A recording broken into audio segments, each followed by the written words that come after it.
Chris and I are going through a divorce. I was not planning on sharing this information until it was finalized. So I actually filed back in April 14th.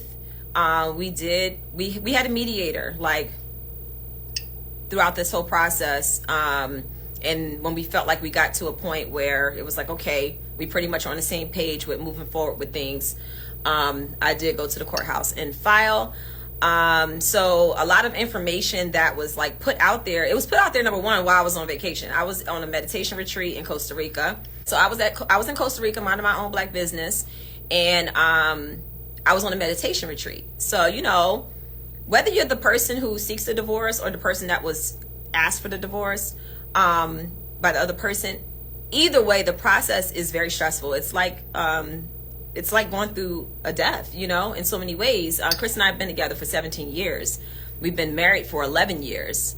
Yeah, somebody said at the reunion, so y'all talking about Love and Marriage DC. The reunion, that many people believe the reason you did the show was to set up a divorce to Chris. You both laughed, yet here you are. I hope you both find peace. Yeah, so just because we were going through it last year, which we were, last year was very rough. When we were going through our motions and we were trying to figure things out, the goal was not to get divorced. That wasn't where we were last year. Like, even when people said last year that we were going our separate ways and all of that, Chris and I were trying every which way to figure out, like, how do we get that connection back? How do we bring it back together? And so even at that time, it wasn't true. Like, we weren't seeking a divorce. We were separated in a sense of like, okay, you focus on you, I focus on me, and let's see what happens. So we have been going through this process, and it's been years, you know, like marriage, as many people know, it has its ups and downs, but you get to a point where you feel like you've reached that moment of like, you know what, are we growing? You know, are we stagnant? Are we moving? Like, what's going on? And then you also have to consider the fact that we have 3 children, you know, who are watching us. Our actions and how we interact with each other, how we run our household, that is literally an example for our children of how they're going to live their life, you know? And I don't want our children to ever be in a relationship where they feel like they're not being heard, whether that's on my side or Chris's side, you know, talking at each other, like the marriage becomes like a battlefield.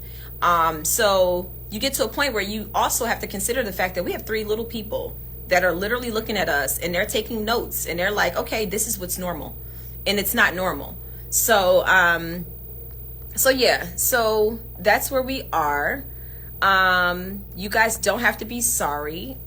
It's just a part of life. Unfortunately, sometimes it happens. Some people stay married forever.